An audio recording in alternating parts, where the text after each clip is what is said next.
Eagles Entertainment. Welcome, Eagles everywhere, to the Eagles Insider Podcast, presented by Lincoln Financial Group. Eagles Insider Dave Spadaro with you from the NovaCare Complex on a warm Thursday afternoon. Eagles getting ready for Sunday. Once again, wash, rinse, repeat.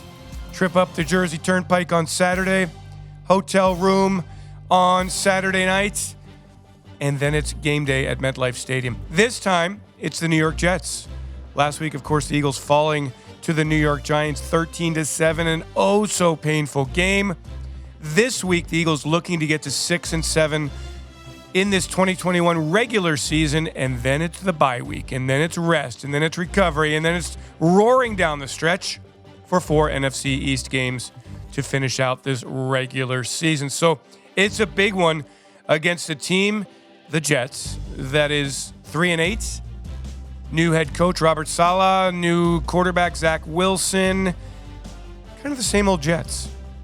They haven't been very good this year, but they did come off a win on Sunday against the Houston Texans. And I'll note this again, the Eagles 11-0 all-time against the New York Jets. All right, in this Eagles Insider Podcast presented by Lincoln Financial Group, we're going to go back to the 2019 NFL Draft. And in that draft, round number 2, Eagles selecting with the 53rd pick overall running back from Penn State, Miles Sanders. And then 2 picks later, the Eagles selecting wide receiver from Stanford University, J.J. Arcega-Whiteside. Well, their careers have taken different paths since then, and we'll explore those journeys with both players. First, let's get some sound for you, give you a sense of what's going on at the NovaCare Complex. Lots of injuries to consider. One of those injuries, of course, is quarterback Jalen Hurts, who suffered an ankle injury against the Giants.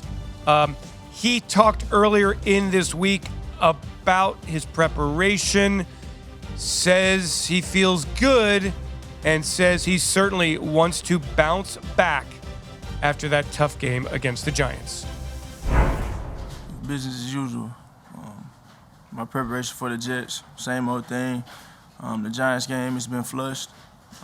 We moved on. We have so much to learn from the game. I have so much I'll learn from the game. Being patient, playing my position, being patient, taking what they give me, and going out there and protecting the ball. It's something I've done a fairly good job of majority of the year, to this point.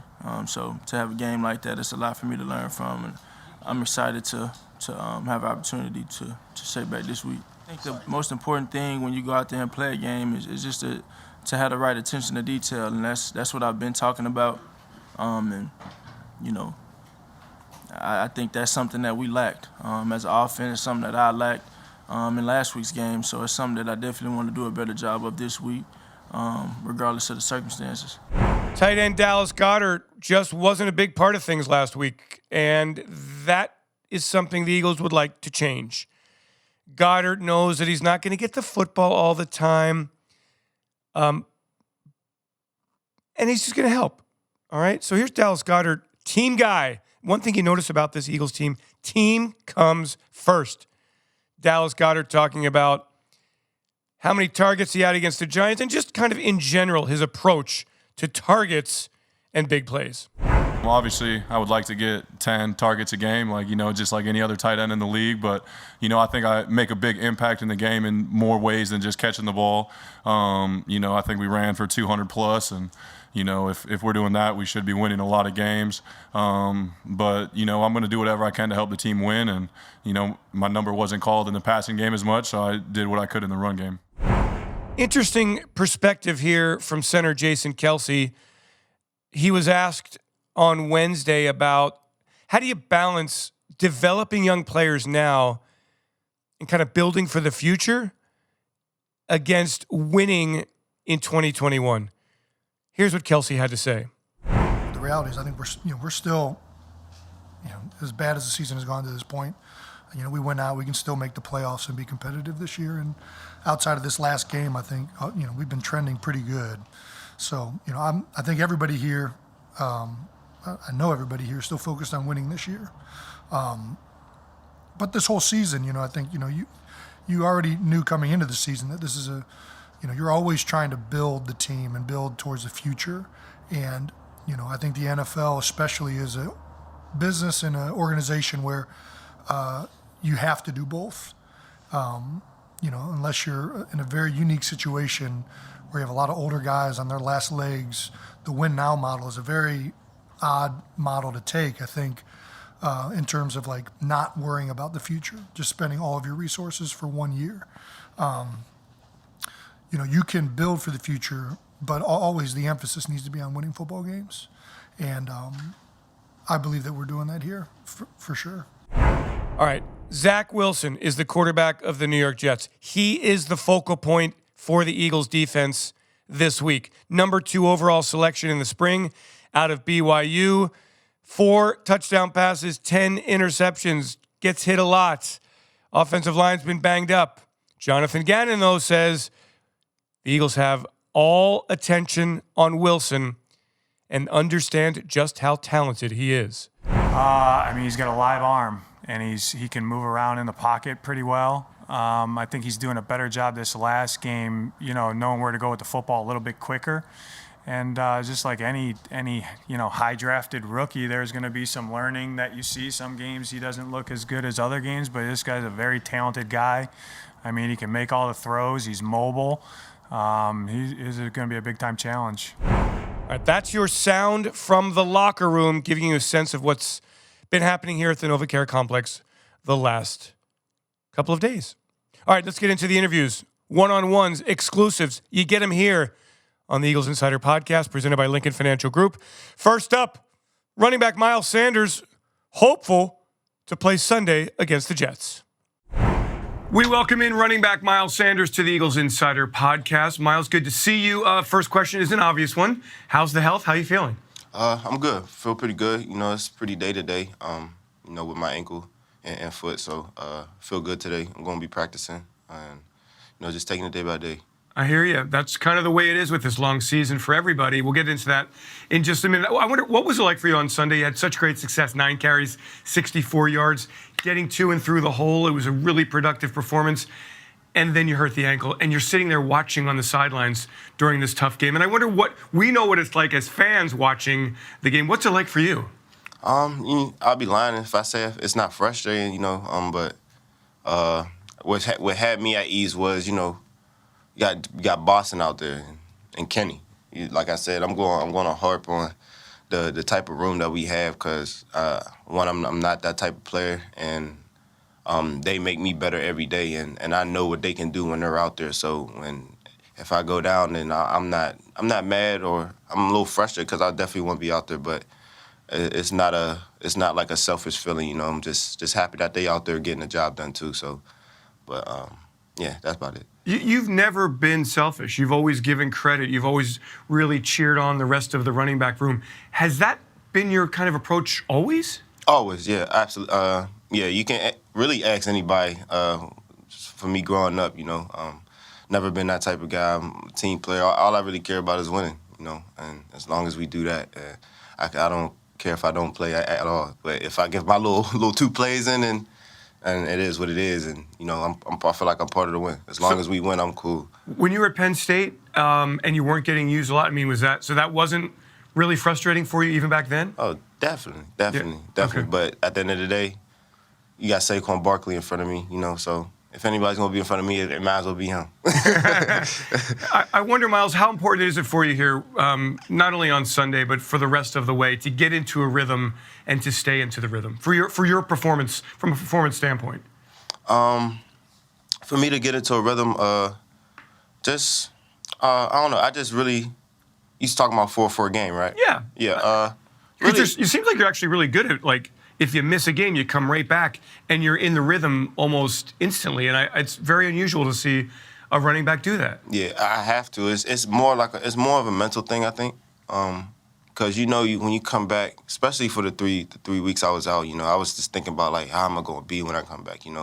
3 weeks of no ball, no fast pace. Real football is going to play a part. In the middle of a season. So I was definitely kind of a little worried, But it was all mental, you know. I really just wanted to leave off where I picked up where I left off, really. And yeah, and that's really what it was, you know. Shook a little rust off and just got right back to it. It's pretty amazing. Hey, I wonder what it's like in the locker room. There's obviously a lot to play for. How would you describe the sense of purpose with this football team right now? I think we're 10 times more locked in right now. You know, last week was a tough one, a real tough one, and the fact that it was a division opponent makes it even more tough. So, and knowing what we got in front of us is taking it 1 week at a time and just take advantage of what we have. You know, we have the Jets this week. Have a chance to go back to MetLife and, you know, kind of redeem ourselves or whatever. But just going to start from there, be 1-0, have a bye week next week, get everybody back, you know, healthy and back somewhat back to 100%, and then go on this last 4 games, which is going to make or break our season. So it really does kind of give you a thought that, hey, 2019 wasn't that long ago. Eagles lose in Miami, which was a tough loss, and then come back and win the rest of the games. Do you feel that there's some parallels to that season? Absolutely.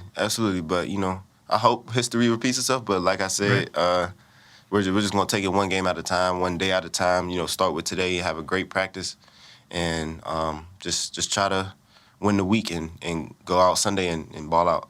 The running game has become obviously a huge part of the offense.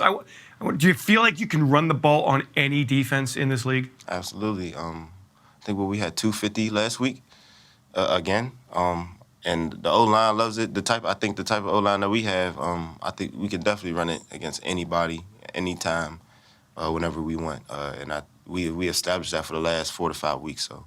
Is it a mentality? Is it talent? Is it a combination? It's a combination of everything. Whatever Coach Stout says, is someone giving up themselves for the other person, you know, and that's really what it is between the O-line, tight ends, running backs, and receivers. And the receivers play a big part into it too, you know, blocking and on the perimeter and open that up for us. But yeah, it's just giving yourself up for someone else on your team, and, you know, just trusting one another that they're going to get the job done next to you. And then when everybody does that, then the play it's a beautiful play. It really is. It's been working so well. I mean, no matter who has the football, there are holes. You guys are getting to and through. It's been really wonderful to see. So that leads to this chicken and the egg, or chicken or the egg question. Does a running back make the offensive line great? Does the offensive line make a running back great? Or is it just not that clear? Is it not that cut and dry? I'm not going to answer that. I'm not going. Nope. I think it's collective. Okay, well that's the answer. That's the answer. It's collective. It's collective for sure. I mean, but do you feel for great running backs around the league that you know that you're friends with, and they're just, whatever reason, the offensive line just doesn't have it together? I mean, without an offensive line, I would think you can't be a great running back. Well, I think it's if your offensive line's not that good, then the running backs, you know, missed tackles is up more higher than usual. But that's not the case with us. Our O-line loves running the ball. They love bullying people. They love grinding people out the line of scrimmage. They love moving, replacing, whatever. They love manhandling people and running the ball down defenses' throats, especially number 1 defense or whatever. You know, they just love that, and that's their strength right now. Miles, earlier in the season, it was tough with this football team. New coach, young quarterback, a lot of new pieces. It's turned around. I wonder why you think that's the case. You know, when you have a team with a lot of young talent, and, you know, this coaching staff is young, and this is their first year too, so we're all figuring it out, and we got to a point where we just legit trust each other. You know, that we're all figuring it out. And what I love about Coach Sirianni is he listens to us. He sees what's wrong, and he wants to correct it, because at the end of the day, he wants to win too. And that's what I love about him, is that the fact that he just listens, you know. And if running the ball is the best thing that we can do right now, that's what we're going to do, and that's what's been winning us games. So, and I love it. I love where we're at, and the sky's the limit, literally. We just keep doing this. Wins or losses, no matter what. We don't even look at the losses as losses. We look at them as lessons, and we come back firing the next game. So that's what I love about this team right now. And that is the task on Sunday against the Jets. What is different about football in December in the NFL as opposed to September. Are the games different? Is the intensity level different? Yes, because you're playing teams where they found their identity. You know, they've been playing with each other throughout the season, so they kind of have a gist of, you know, how to, you know, be on the same page. They have their certain plays already that's been working. You know, have certain game plans. You know, that's solidified and tight, and it's playoff football right now. And you know, it get cold, and it's just more difficult because everybody's more tight, and you know, every team's not really figuring it out.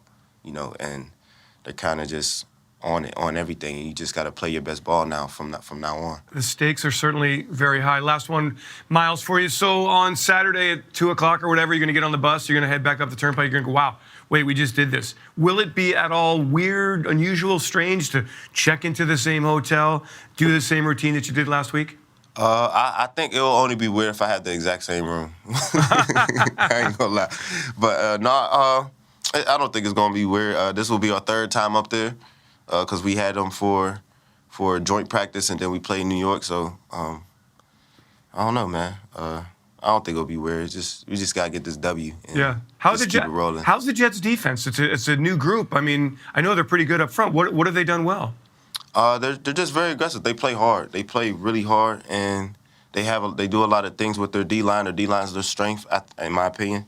And they do a lot of games and just trying to figure out how to handle that and, you know, call the right plays in certain situations. You know, they like to bring pressure on third down, too. So, we're just going to try to attack them and, you know, take what they give us. Let's take a victory against the New York Jets on Sunday. Miles Sanders, Eagles running back, thank you so much. Have a great day at practice today. Hope you're out there on Sunday ripping it up and getting the Eagles a win, and then you can enjoy a couple of days off for this very late bye week. Miles Sanders, thanks so much for joining the podcast. Yes, sir. Yes, sir. Thanks for having me. Take care, man. J.J. Arcega-Whiteside. Hasn't been easy for him. 10 catches as a rookie, 4 catches in his second year, and then 0 for the Eagles in 2021 until the Saints game, when he had that big 23-yard catch to help win that game, to ice that victory. Last week against the Giants, another one, 13 yards, a first down, catch and run. J.J. Arcega-Whiteside, great attitude, great persistence, perseverance, interesting journey that he's taken, and he was only so willing to share it with me.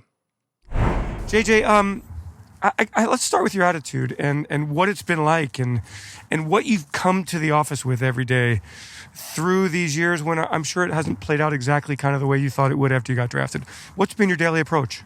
I mean, you know, my approach before was, you know, you come in and you get drafted, you want to make all the catches, all the touchdowns. But, you know, like sometimes things don't work out as you plan, as everybody knows. So, I mean, this year I just came, you know, every day just wanted to get better every day, be a better player, better person than I was the day before.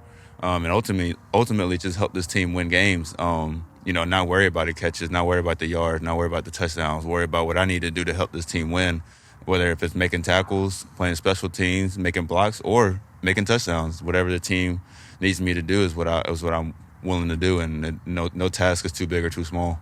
Was it difficult to come to that kind of that understanding that that's the right attitude to take? No, because once I realized that attitude was what, you know, I needed this year. I realized, like, that was the attitude I needed to come in with from the beginning. And come in knowing, like, okay, you know, I want the catches, I want the touchdowns, but at the end of the day, like, nobody's happy if we're not winning. So that's ultimately what I want to do, is just help the team win. And I wish I would have came in with that attitude. But, you know, sometimes it takes a while to figure things out. And you know, once I figured it out, it was, you know, whatever they asked me to do, I'm going to do. I'm going to do the best I can and then build off of that. How would you describe the attitude you had prior to this year? I mean, you know, just as every receiver in the world probably has, is they want the ball, they want the catches, they want the yards, they want the touchdowns. And I still want that, you know, but at the same time, I want to win games too, and I want to help the team win games. And I think that's more important to me now than it was before. And I guess that's what I'm, you know, kind of hinting at when I say, you know, my perspective kind of changed. As you look back, why do you think you didn't have the opportunity to get the catches and the touchdowns and all the big plays? I mean, you know, some things that are in your control, I definitely could have done better. I always feel like I can do better. So I'll say that first and foremost. But some things are out of your control, and I think I was harping on the things that wasn't in my control, and that affected the things that I could control. So that was another thing I came in this year with. It's just, not even worrying about the things I can't control. Just go out there. What I can control is going 100% every play, doing what they asked me to do, showing up early, bringing a positive attitude, and that's what I've just been doing. Are you seeing the results? I mean, we certainly are as we watch the games and you're making plays, you're getting opportunities. Are you realizing the results of having this right attitude? Yeah, definitely. I mean, the mindset is the biggest thing overall for an athlete, and I think the biggest thing this year was definitely like enjoying playing football. We're not promised tomorrow. We're not promised the next year. We're not promised anything in this sport other than the day that you're living in. So attack that day and enjoy it and have fun doing it. I think I harped on the things that, like I said earlier, like the things that I can't control, and that's not fun. But controlling the things that you can control is, because for a fact that only if you did the best that you could that day. And I'd rather have it like that than worry about things that I can't have no control about. What's it been like the last couple of weeks, JJ? Big catch against New Orleans late in the game, big play against the Giants on Sunday. How good did it feel?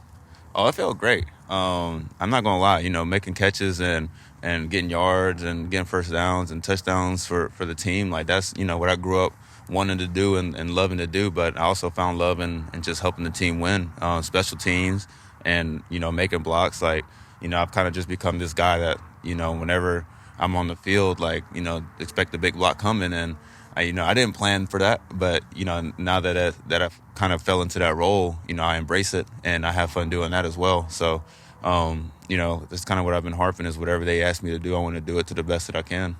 Do you feel that the coaches, and if I'm saying this and you take offense, please don't, but do you feel like the coaches trust you more because you've had opportunities to make plays and you've delivered? Yeah, I mean, trust. I think that's another thing too. We got a new coaching staff, and everybody started off with a clean slate, and it was like, you got to earn our trust, and I think I definitely earned it. It was not given, and that's the best part about it is, you never want to be given anything in life. You want to be able to earn it, and I think I definitely earned their trust, and I think week by week I'm earning it a little more and a little more. But at the end of the day, whatever they have planned for me to do, I know it's the best for the team, and I'll embrace it. Are you at the point, JJ, where you're kind of going, hey, man, look, I'm making plays, like, give me more, give me more, give me more? It's easy to be like that. It's easy to transfer your mind to say, all right, I got one catch, let me get 2 catches now, let me get 3 catches now. But at the end of the day, like, I kind of just take a step back and say, hey, did you enjoy today? Did you take advantage of every opportunity that you had today? And that keeps me focused and keeps me based. Because when you start focusing on that kind of stuff, that's when it doesn't happen. When you focus on, all right, can I get another play in? Can I get another pass? Can I get another catch? That's when you start focusing on the things you can't control. But what I can control is whenever I am on the field is to do the best that I can. So it's easy to transfer your mind to start, wanting that, because at the end of the day, we're here because we are, we want the ball. We want to be that guy. That's why we're all here. But at the same time, like I've been saying, I just want to do whatever is best for the team, and enjoy doing it. You do know that, like, if you had taken the wrong attitude, and it's happened to a lot of guys, you could be out of the league, right? Like, and how did you get to that point? How did you get to this mature point where you're taking the positive attitude all the time? I mean, sometimes you got to get knocked down to realize you got to change some things in your life, change your perspective, change your attitude. I've had a great, family to help me through the process, great friends, great agents, great teammates. Some of the guys on the team have been through what I've been through, and they're still here, 5, 6, 7 years later. So, it's just, it's either you fold or you get back up and you keep going. And folding is definitely something I never will do, never been taught to do. So no matter what, I still get back up and keep going. How do you feel you are as a receiver? How much you've developed through the years? Definitely getting better every year, every week, every day. And now having, a head coach that's very wide receiver minded. He keeps us on our details, and he makes sure nothing slips by us. So, you got to show up every day ready to work and ready to get better, because if you don't, he's going to know. And you definitely don't want to be on the wrong side of a coach, especially when he specializes in your position. But at the same time, he's very helpful. and he understands the game a lot. So he's very intuitive in what you see and what he sees, and very understanding. And so if you make a mistake, he understands why you made it. And, you know, at the end of the day, we're all trying to get better in this building, so we just all feed off each other. Do you look back at all to the first couple of years and think about things, or have you processed all that out? Yeah, I definitely look back at, you know, things the last couple of years, and, you know, the more I think about it, the more I'm kind of disappointed in how I handle things, and, you know, especially like I said earlier, like the things you can't control, how much attention I pay to that kind of stuff. And obviously, you know, worrying about the statistics, worrying about the catches, the yards, the touchdowns, like I want all that too, but at the end of the day, you know, that's not what is important. At the end of the day, what's important is if we win or lose. And I'd rather be on the side of, all right, I'm helping my team win, instead of I want the catches and the touchdowns and the yards. Because I think everybody in Philadelphia would love a win more than individual statistics. How did you become such a good player on teams and doing the little things, the blocking? Well, they're not little things, but the dirty things, the physical play, the blocking, stuff that you probably had never been asked to do in your entire career. Well, I mean, you know, my parents were coaches, basketball coaches, and a lot of the things they taught me had to do on the basketball court. And something that they always told me was if that shot's not falling in, you can always work your butt off on defense. You can always get all the rebounds. You can always get all the steals. And that's kind of how I take it is, you may not get any catches, you may not get any targets, you may not get any yards, but one thing for sure is that you're going to have an opportunity to block somebody, so you better block them. You may have an opportunity to make a tackle, so you better make the tackle. You know, if you better, you know, have a role, you better fulfill it, and then the shots will start to fall. Are you of the mindset then that the best is still to come for J.J. Arcega-Whiteside? Yeah, definitely. I mean, I think we're just scratching the surface here. You know, and that's this is the same mindset I had at Stanford. I struggled at first, and then I realized, like, you know, let me just be the best blocker out there. Let me be the best special teamer out there. Let me be the best at everything but catching and route running, because that will come eventually. And that's kind of the same mindset I've taken this year, and it's kind of worked out, and I'm excited to see, you know, how we progress from here. Do you have any sense at all, as we talk on late Wednesday afternoon, that you'll get your number called more in the week to come, the weeks after that to come? You know, I want to, but those decisions aren't up to me. But when my number is called, I will be ready. But, you know, at the end of the day, I'd rather help this team win than to get my number called. If I had to choose one or the other, I'd love to do both. I'd love to help this team win and get my number called. But, you know, like I said, I'd rather do what they asked me to do and do it to the best that I can and enjoy doing it. One other thing here, JJ, this weekend is My Cleats, My Cause and your Susan Komen Foundation. I wonder why you picked that, and what's the significance there? So my mom had breast cancer. She had stage 3B, which a lot of people don't ever come back from.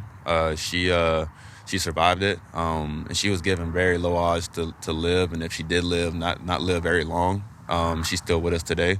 And that foundation is just like a representation of that fight that's going on with a lot of women in the country. And they definitely support you, help you, you know, any questions you have, because you will have a lot of questions. You know, you don't realize what you need and what you're trying to figure out until it happens to you or somebody close to you.